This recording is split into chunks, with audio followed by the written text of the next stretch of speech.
I look at clubs, I'm like, who has come to Kina Diamond? All these people have played Duko. Gigs. Diamond? Yes. Lodwa. Wait fast. So I'm like, guy, it's tarmac. There is the way you think of.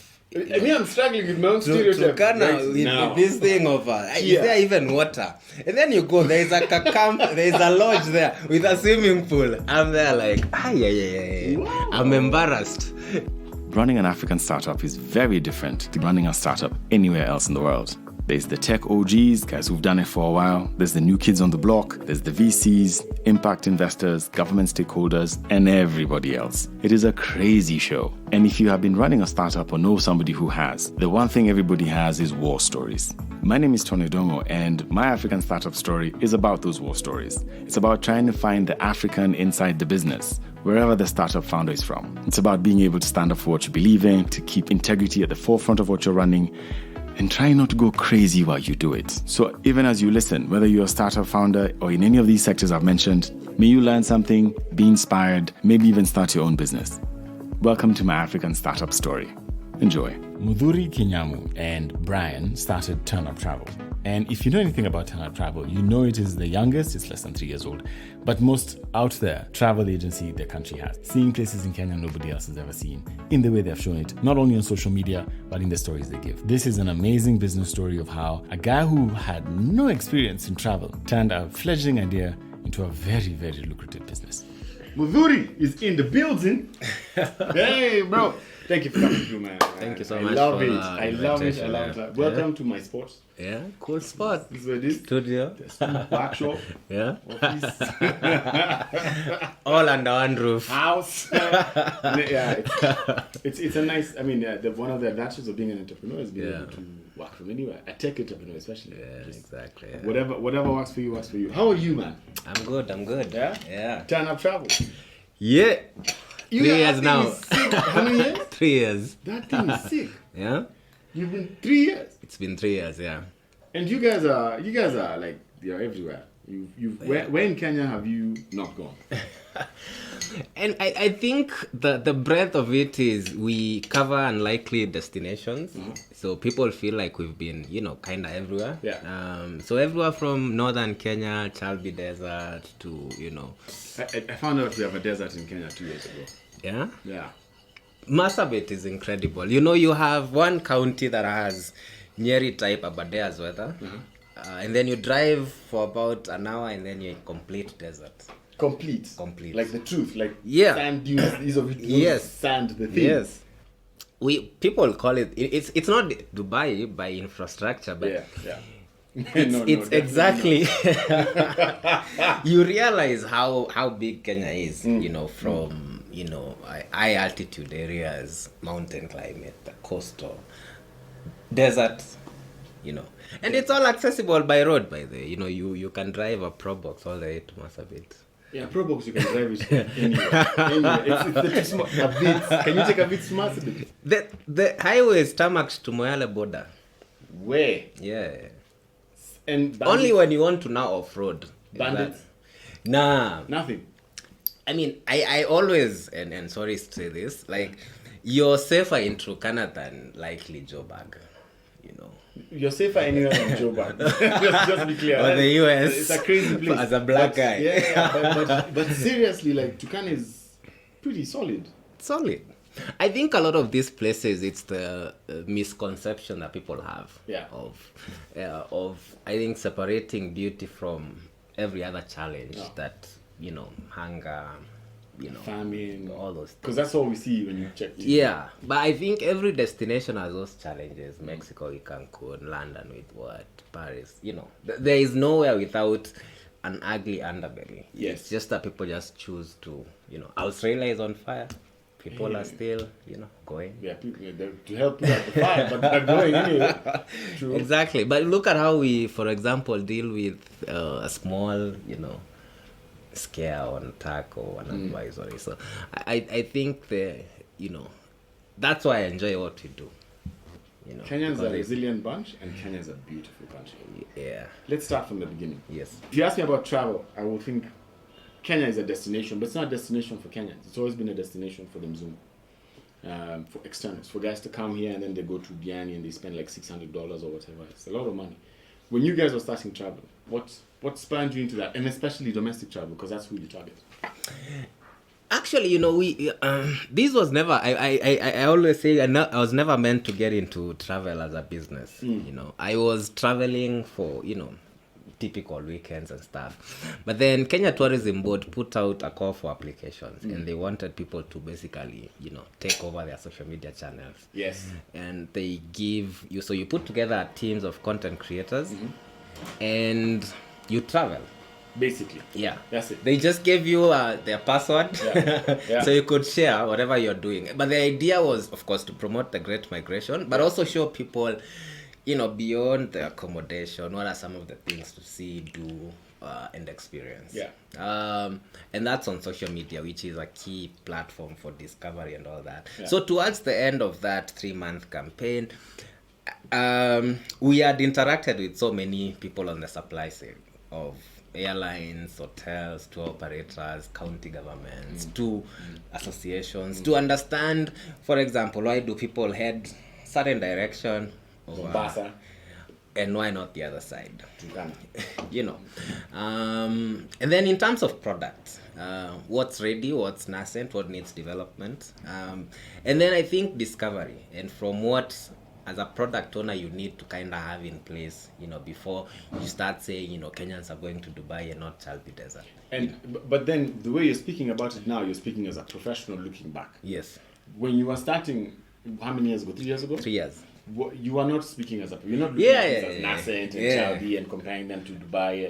You were just going to help the KTB with a social media thing. I think it starts, so on one of those KTB trips, I meet my co-founder, Brian. Dude studied microbiology in the US. I tell you, what?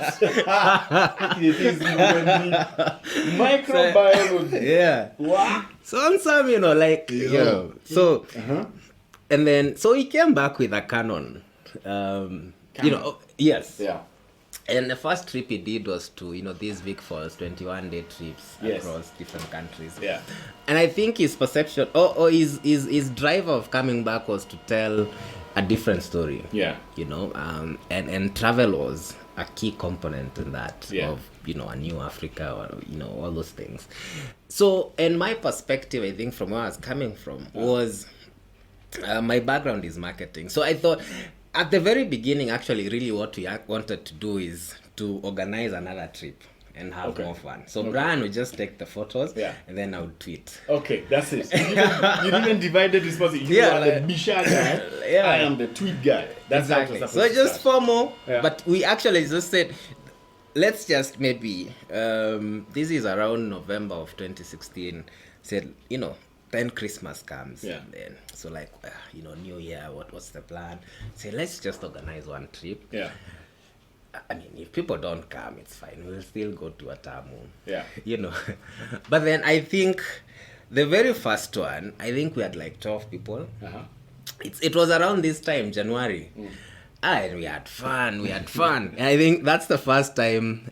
No, actually, to take it back, we are trying to now name this thing. But and have you gotten the KTB tender situation?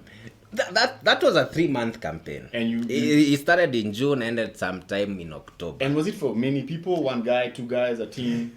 It was 2 teams. 2 teams. Okay. Idea was you put together a team and then give them ideas. They had about 500K. Yeah.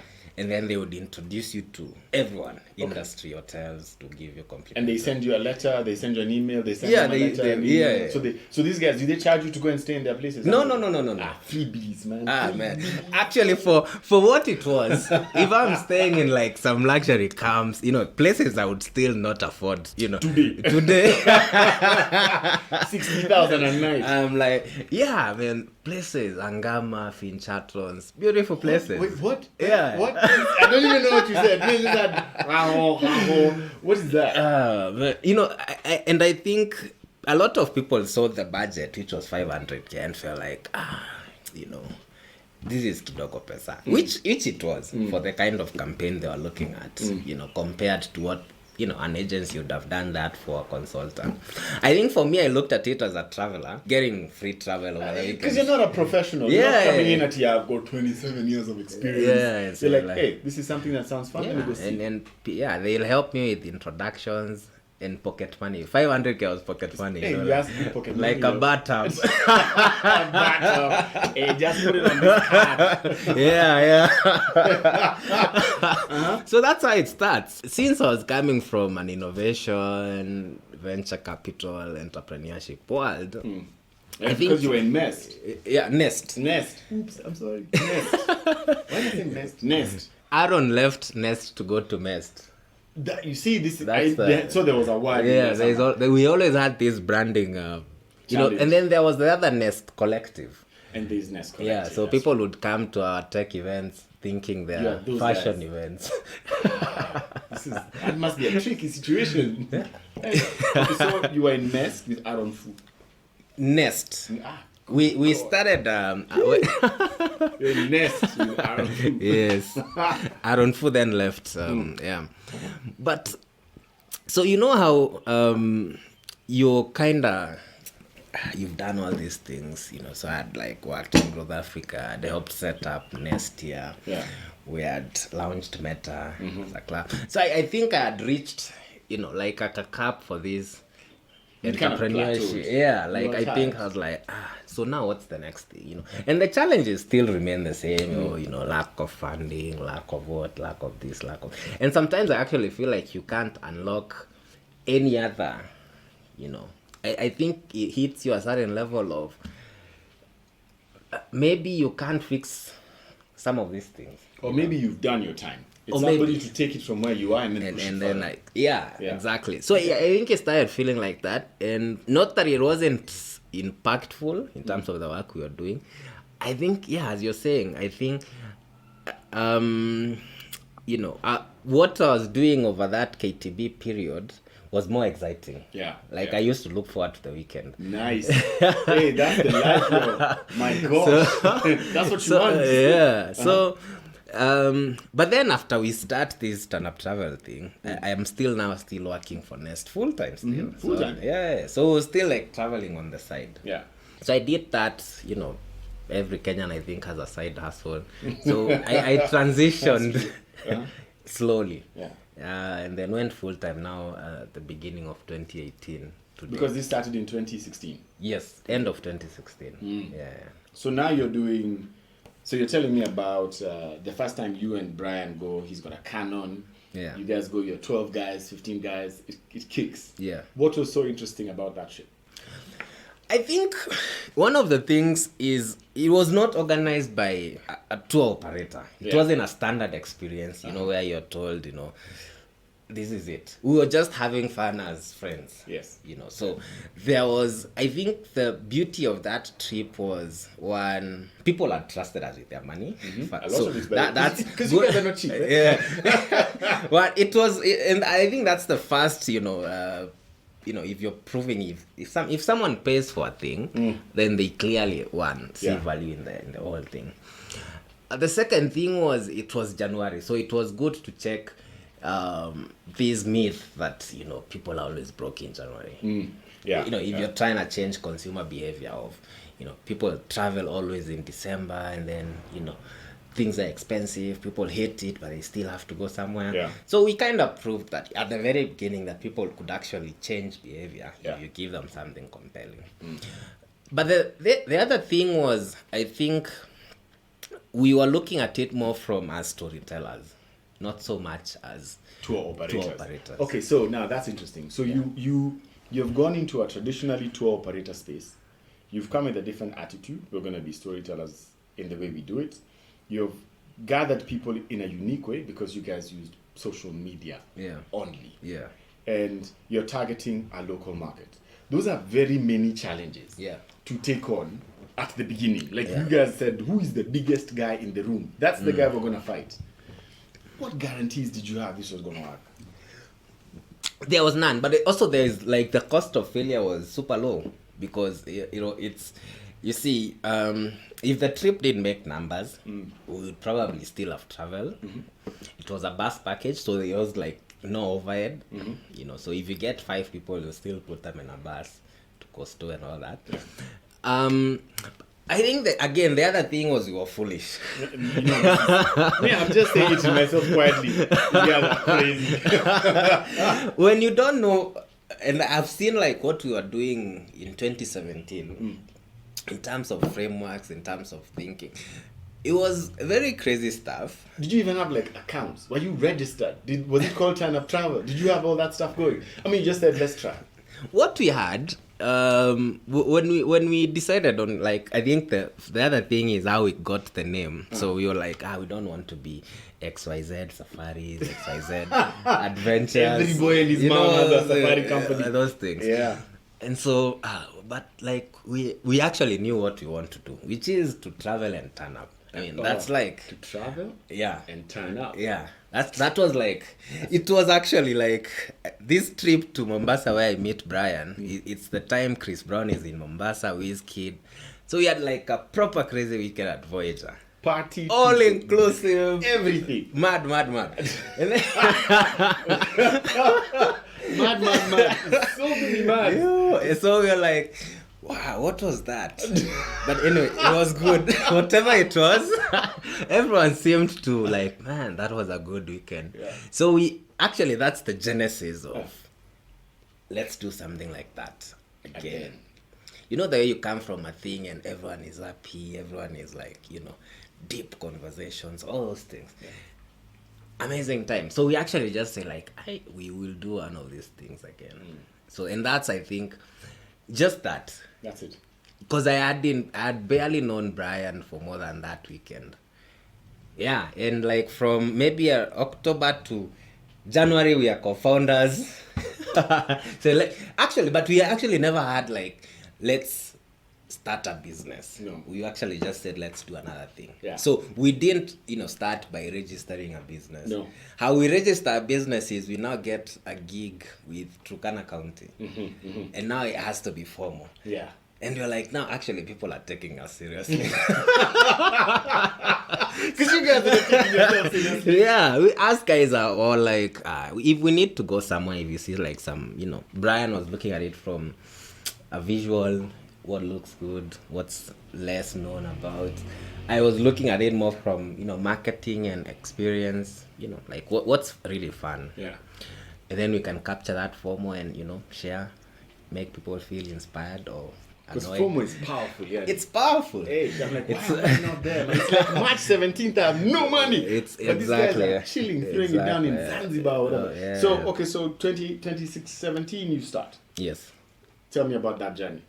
What do you start by? Where do you go? So we start in Watamu. The usual places that guys yeah.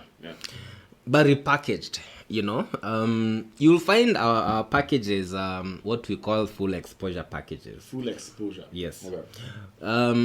So it's not your standard return transport 2 nights, It caters to very niche, so like you'll have excursions, you'll have some local experience, go eat, it's very participative. Oh, so you go eat in somebody's house. Nightlife. Or you can, all those things. Or learn to cook or whatever those things are. Because you want to interact with people close enough to understand, their day-to-day. Because you're not a tourist as a Kenyan. You're going to another Kenyan's space. Yeah, type. Exactly. So if you don't, you're not looking at it bird's eye view. You're like from a service, you actually wanna let's go do as they do and all that kind of thing. Yeah. So, what we, so now after Watamu comes February. And we think of this Valentine's thing. Oh my God. So we say, actually, we need to do a Valentine's thing for single people. Yeah, good one. That's what it is. Yeah. There you go. There's so many single people around there. It is a whole town. Yeah. And then now March is when the Turkana things comes around. And now we're like, oh shit, now we need to actually register this thing. Because now Turkana County comes to you or you go to them? Turkana County starts from a DM. Is it? Yeah. No way. You guys. It's very strange. What? Yeah. It's almost like you know that the way people say, like, you know, I've been looking at what you're doing. That Of kind course, of because you thing. guys are really good storytellers. Yeah. And then, you know, said, you know, why don't you come and see what we have?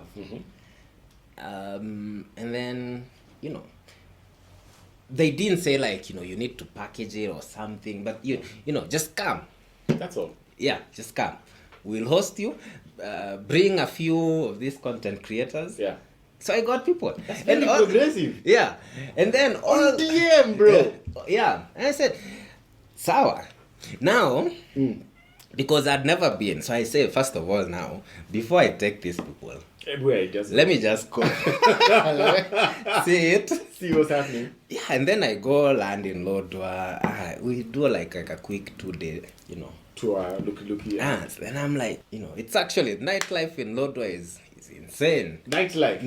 Lodwa. What?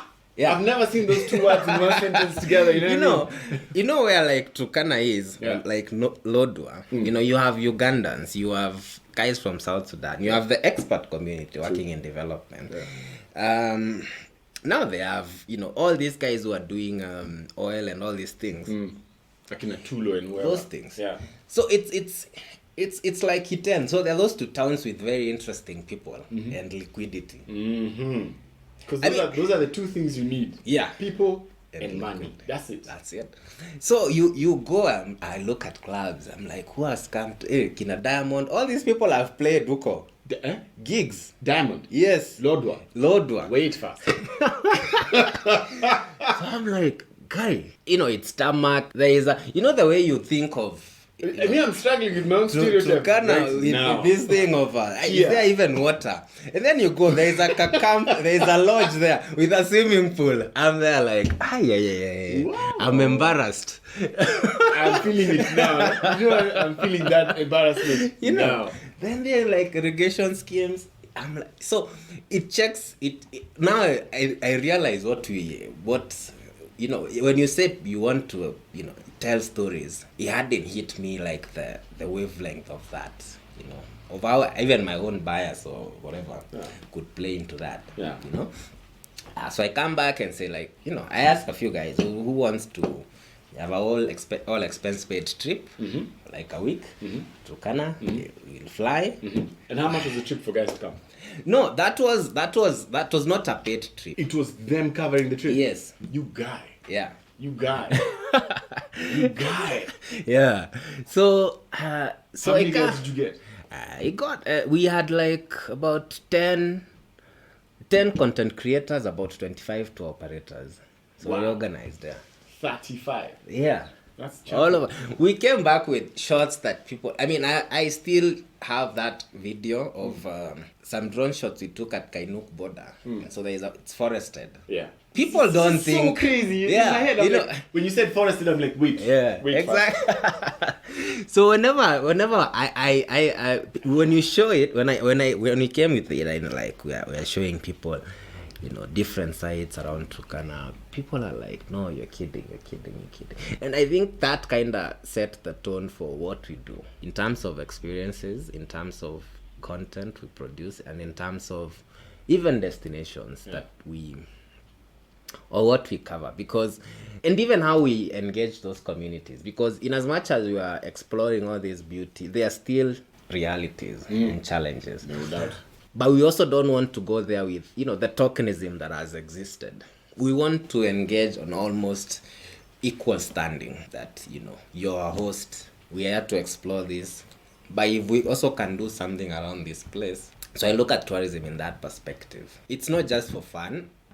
I think there is a power of transformation that comes out of you leaving your house to go spend a couple of days somewhere else. And from what you have as is when you come back, there is always something that has changed. For sure. Yeah. You're different. And so that's the beauty of it. And then, of course, people you take along with you, you know, all those things. Now that so this is 2017. Yeah. You are changing. Yeah. So when you're dealing with people and different things, there is like no one playbook. You can optimize the process, but you can't quite automate certain things. Yeah. So we actually took a very low-tech approach. Yeah. People are like, Muthuri, are you serious? Are you doing this travel thing now? Are you coming from venture capital? People just feel like, this guy is no longer serious about changing the world.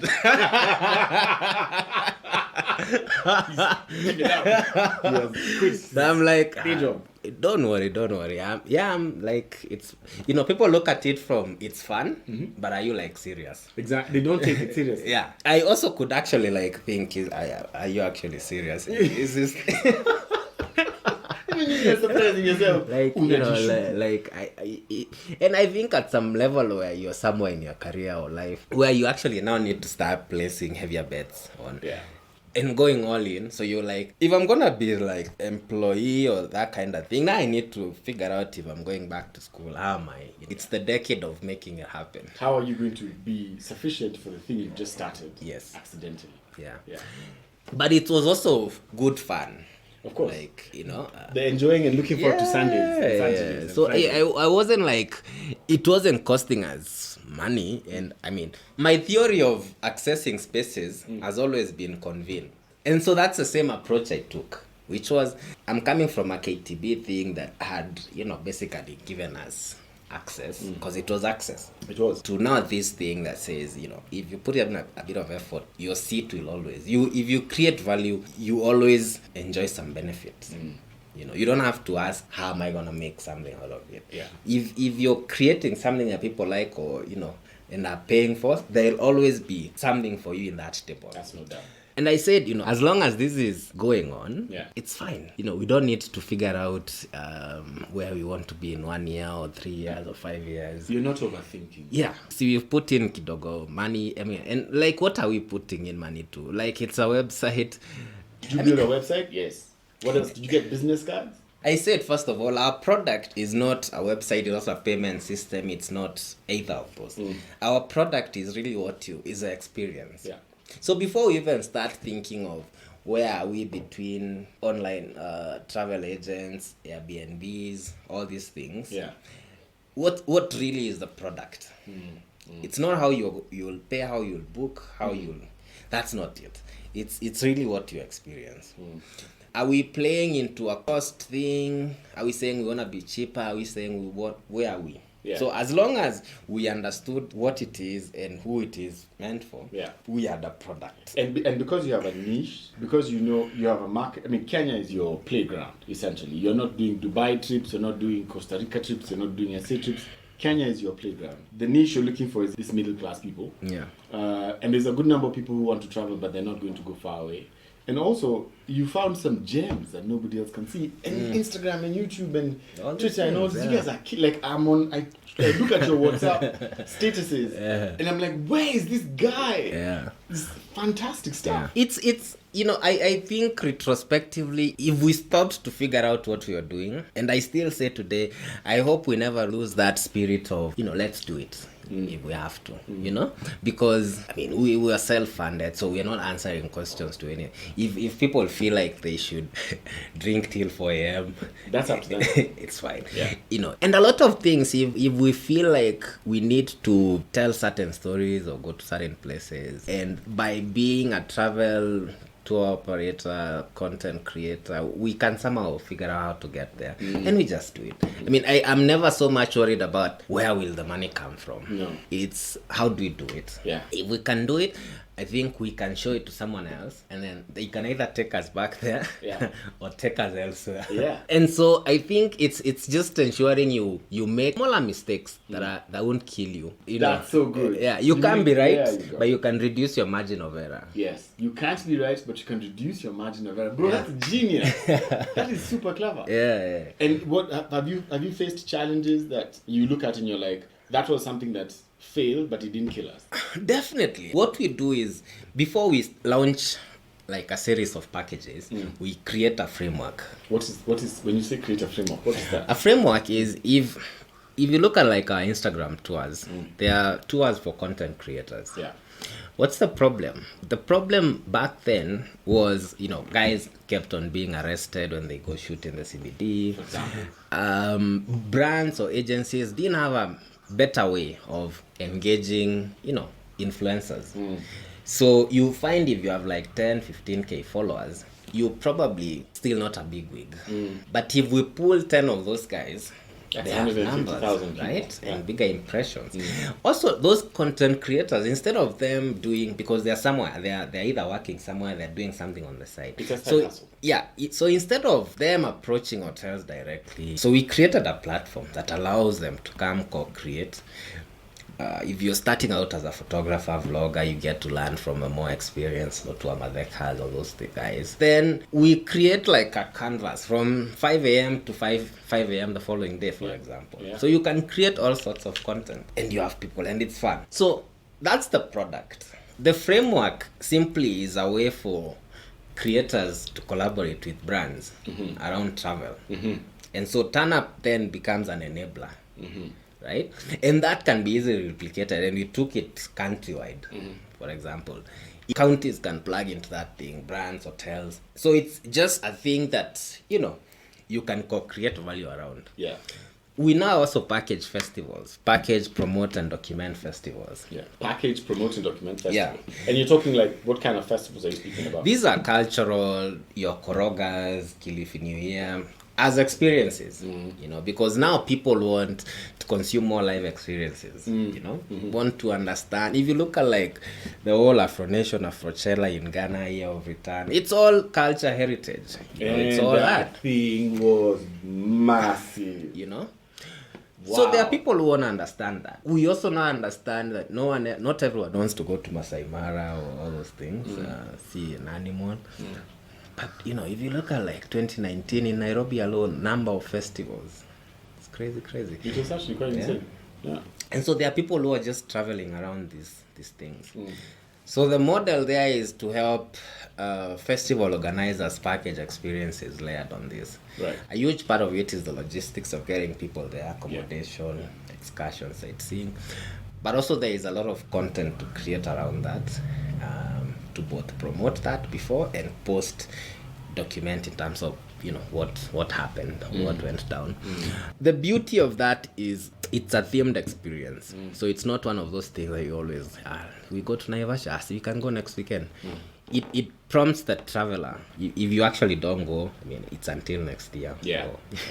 That FOMO, that fear of missing out, you want to be involved now. You're like, and also there's almost a subtle guarantee that the crowd will be awesome. How's that for our first podcast? In part 2, we do the heavy lifting. We talk how to get investment. We talk about the impact that alcohol and drugs may have on something like TurnUp Travel. We also talk about the future of the company and happiness. What does it take to be a happy business owner? And when it comes down to it, is that all that matters? Catch you in the next one.